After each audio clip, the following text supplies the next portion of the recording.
Hi, this is Jithesh Sathyan. WhatsApp number +91 965 6611 829. The story we are going to analyze is from chapter 5 in Jnanakanda of Tantric text titled Tripura Rahasya. This scripture is an important work on Shakta philosophy and specifically relates to goddess Tripura. The Puranas are said to be in accord with the Vedas and Upanishads. The method of using stories to teach religious philosophy is not limited to the Puranas, and there are many instances of this approach in the Vedas and Upanishads. The famous Adi Shankaracharya also calls out that the story presented in Kena Upanishad has inner meaning while presenting his commentary on this Upanishad. So, the approach of using symbolization or the hidden meaning in mythical stories is supported in Vedas and Upanishads. And in most cases, the intent of the story is to convey the teaching to a person who may not be yet ready to completely comprehend and accept the inner meaning. The actual occurrence or non occurrence of the event of what is mentioned in these stories, which are there in Puranas, Vedas, and Upanishads, does not refute the underlying symbolization, message, or spiritual thought that is conveyed in the mythical stories, which is already what we have discussed in some of the earlier talks. Even in Puranas, the authors of the Puranas leave enough clues for decoding. The clues are usually mentioned in hymns praising the Devata or deity before an event is discussed, like praising the goddess before she goes on a fight. And the story will actually clear the narration of a popular practice or a scriptural work that most followers of the deity are aware, like churning of the ocean, the Paladi Madanam, churning for Amrita, has a direct link to Amrita Bindu Upanishad. Similarly, Narasimha Avatar is detailed in Narasimha Tapaniya Upanishad. So anything discussed as an interpretation in ourself can also have a parallel interpretation that can be linked to the cosmos. As above, so below, or microcosm at individual level mirrors macrocosm at cosmic level, as we use the term Pindanda and Brahmanda. Hence, the microcosm based interpretation adopted in this talk does not deny alternate interpretations in Vachyartha, word meaning, or Lakshyartha, internal meaning, interpreted based on Mandrartha, Tattvartha, Bhavartha, Rahasyartha, and other interpretations given by Acharyas. The key to this story, or what each character in the story represents from chapter 5 of Tripura Rahasya, is given in chapter 8 of the same scripture. So unlike other talks where we are trying to decode, here most of the decoding activity is already done in the scripture itself, where the interpretation from a microcosm level is already handled. However, only with a proper understanding of Tripura Siddhanta, the inner significance of the story will become clear, and hence the reason for taking this chapter for analysis. In today's talk, we will discuss why chapter 5 of Tripura Rahasya Jnanakanda was taken for analysis. Even though a basic decoding of this story from Tripura Rahasya is quite easy. The basic decoding is easy because of two reasons. The key to this story, or what each character in the story represents from chapter 5 of Tripura Rahasya is given in chapter 8 of the same scripture. So you know what is the internal meaning of each of the characters in chapter 5 from what is detailed in chapter 8. Also, there are several authors who have provided a commentary on this scripture. Swami Ramananda Saraswati has translated this scripture to English, and in the appendix of his book, a narration of the story by putting the inner meaning of characters is given to better grasp the meaning of the story. So, in spite of having the keys to the characters in the story explicitly disclosed in the scripture, as well as Swami Ramananda retelling the story with inner meaning, still the story was taken up because the true beauty of the story can be better appreciated once the underlying philosophy is understood.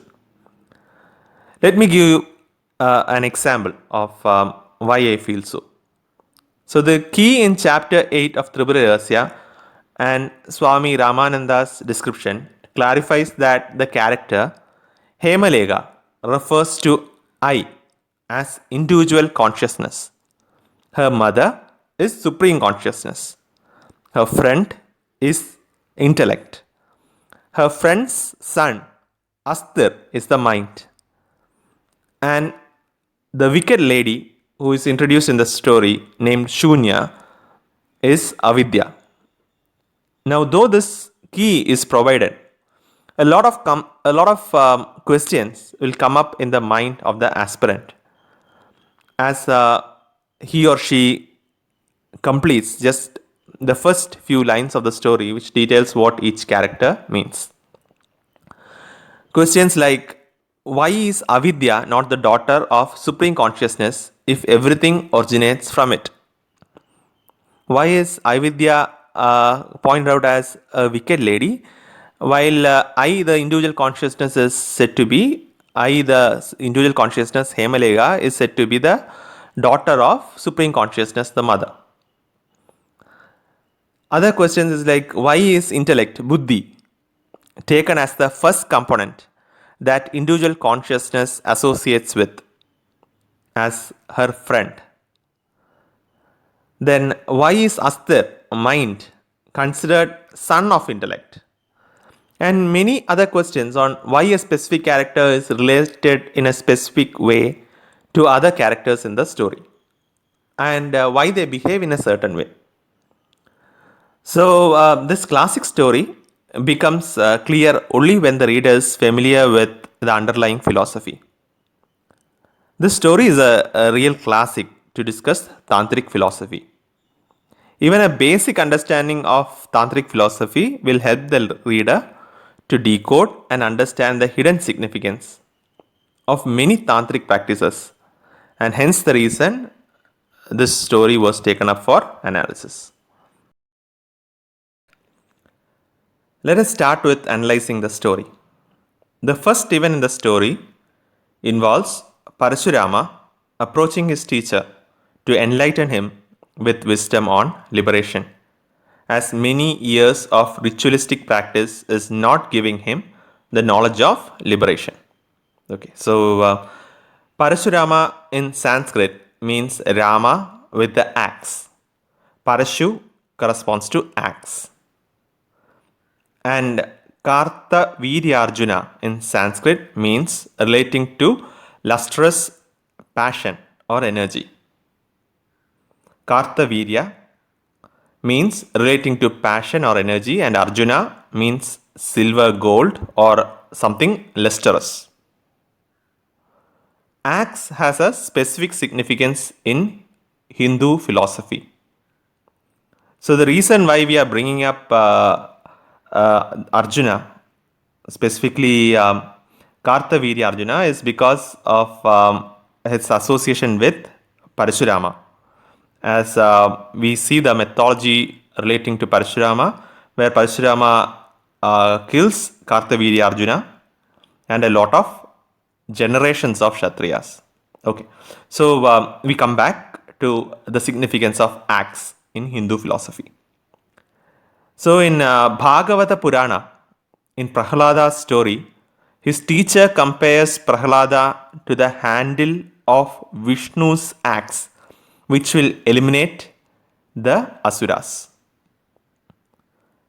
That is Bhagavata Purana. Now in Bhagavad Gita, Krishna asks Arjuna to use the axe of detachment to cut down the tree of actions which is nourished by passion.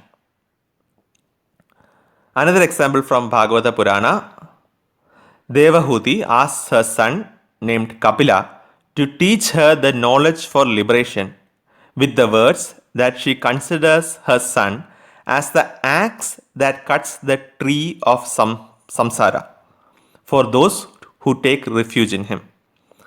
So we see the commonality in the use of axe, where it is used to cut down the impressions of samsara. So the materialistic existence called samsara in Sanskrit, in addition to its usual representation as an ocean which is hard to cross, is also compared to a well-branched fig tree in Hindu mythology. When the author wants to convey the use of divine help, scriptural knowledge of Guru as the guide for overcoming samsara, then the divine knowledge of Guru is presented as the boat or guide which will help in crossing samsara, or the guiding factor is presented as the axe that cuts the samsara fig tree, like in the example of Kapila that we saw in Bhagavata Purana.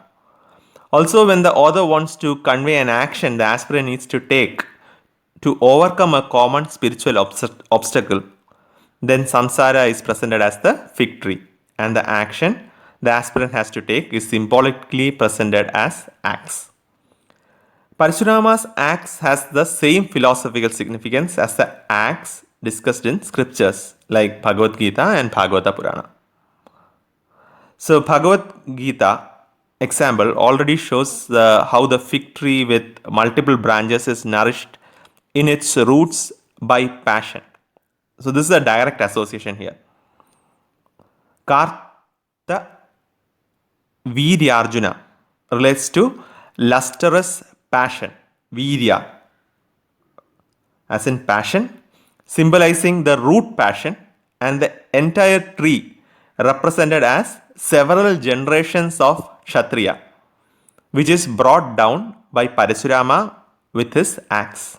So here, in the mythology of Parasurama, Kartaviryarjuna, as well as the generations of Kshatriyas, has a specific significance, symbolizing the root passion and the entire tree, which is relating to samsara, brought down by Parasurama with his axe, or the spiritual practice associated with Parasurama. Hope this basic outline on Parasurama helps in decoding mythical stories relating to Parasurama. Okay, so back to the story in Tripura Rahasya. Parasurama approaches his teacher for wisdom on liberation, as many years of ritualistic practice is not giving him the knowledge of liberation. So the scripture is conveying the significance of knowledge or jnana, even in tantric system where dominance is given to practice.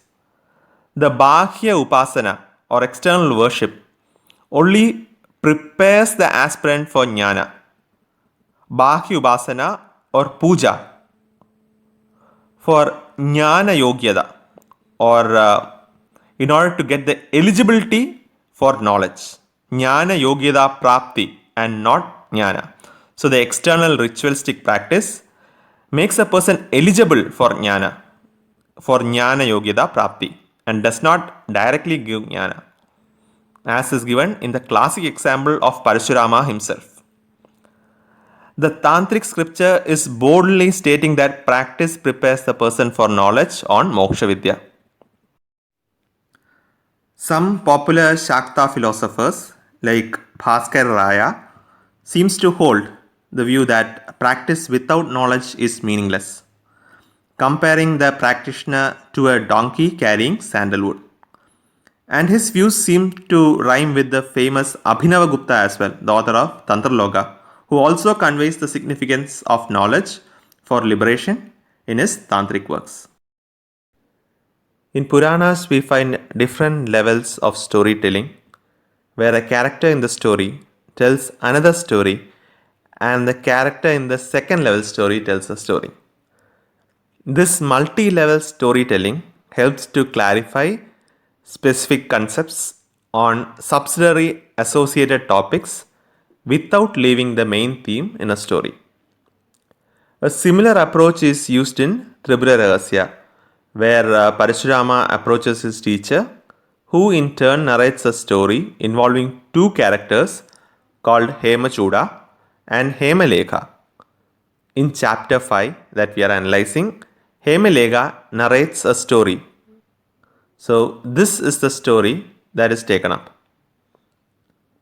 Okay, so in the story, Parasurama's teacher narrates the story of a king named Hemachuda, who is taught the essence of bondage and liberation by his wife named Hemalekha.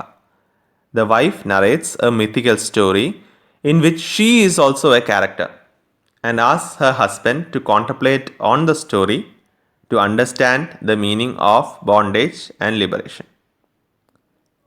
We already analyzed the term Parasurama. So now we'll focus on the two new characters.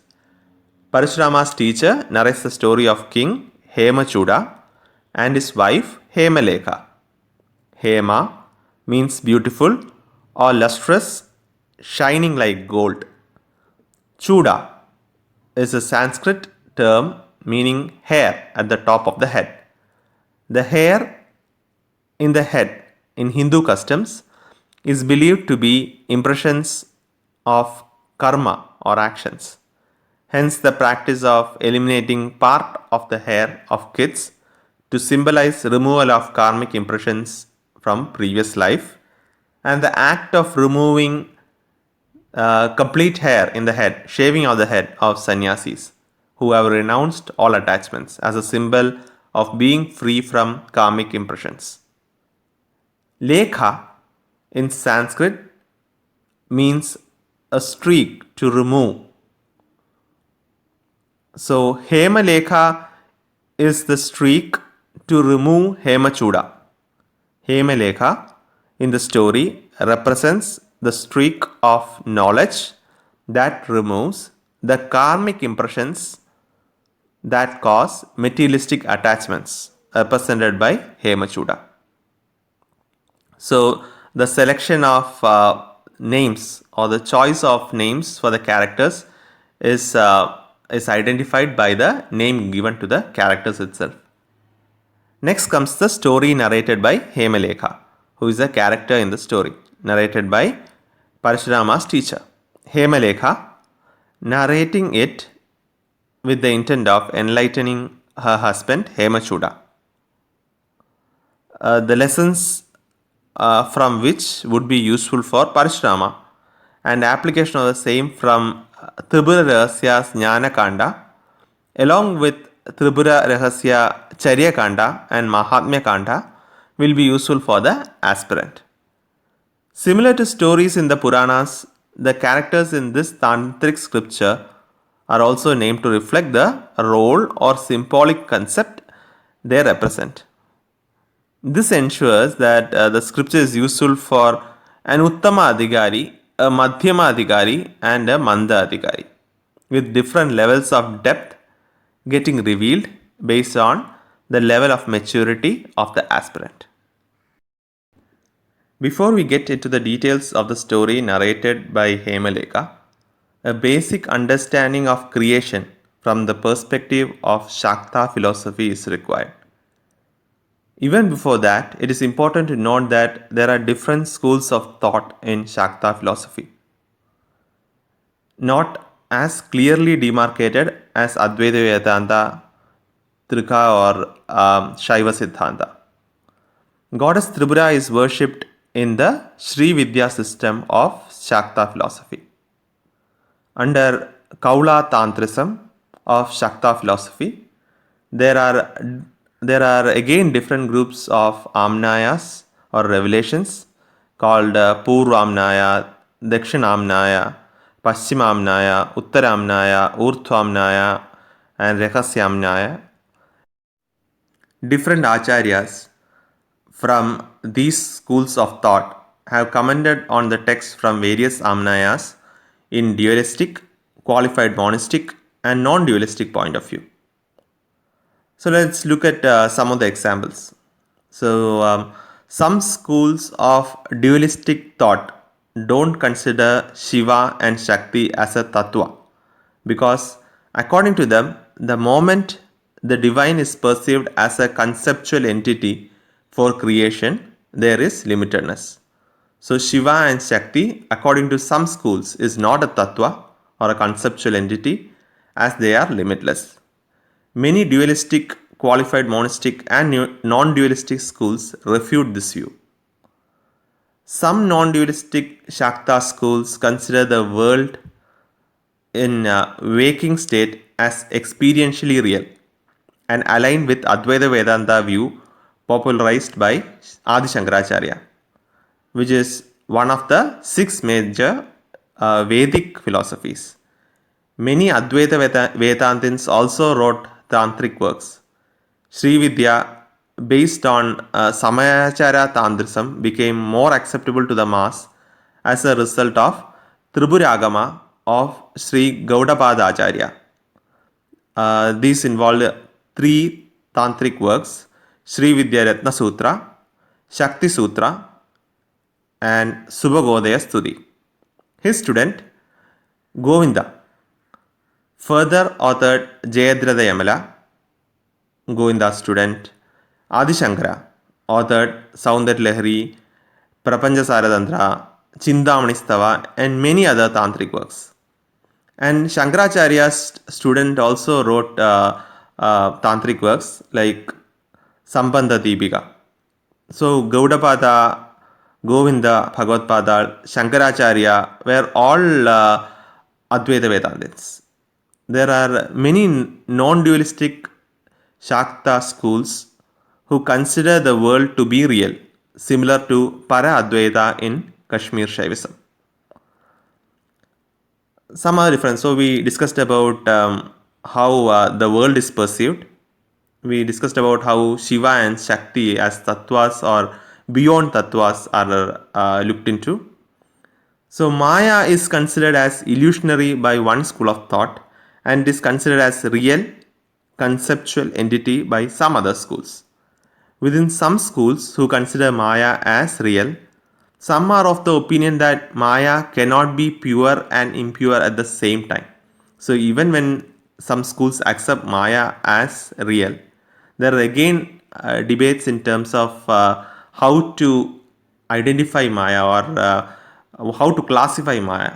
So new conceptual entities like Anavamala are introduced by some schools, and Maya is split into pure Maya and Malina Maya or impure Maya by some of the schools. Now, even when relating to supreme consciousness, we have a difference in opinion. Like some Shakta philosophers consider Shakti as the dynamic consciousness and Shiva as supreme consciousness, while dynamism is Shakti.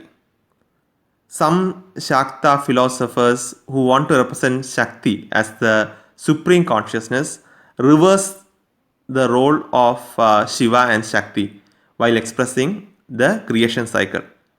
Or when they introduce Samarasya, they actually say it is Shakti dominant, or they express it as a female nature, supreme consciousness as female nature, and consider Shiva and Shakti to originate from it. So, however, there seems to be a common pattern followed in the explanation of manifestation cycle. Creation, Srishti, or creation being a wrong term, as nothing new is created and what is already existing is manifested. Even Advaita Vedantins, the details which we discussed earlier, when writing tantric works, seems to consider a manifestation process in waking state, even though they consider it as only experientially real. While writing tantric works, they actually align to the tantric view. This common pattern mostly used as baseline in most tantric schools is what is discussed in the next talk, so that we'll be able to better understand the details in the story. Thanks for listening.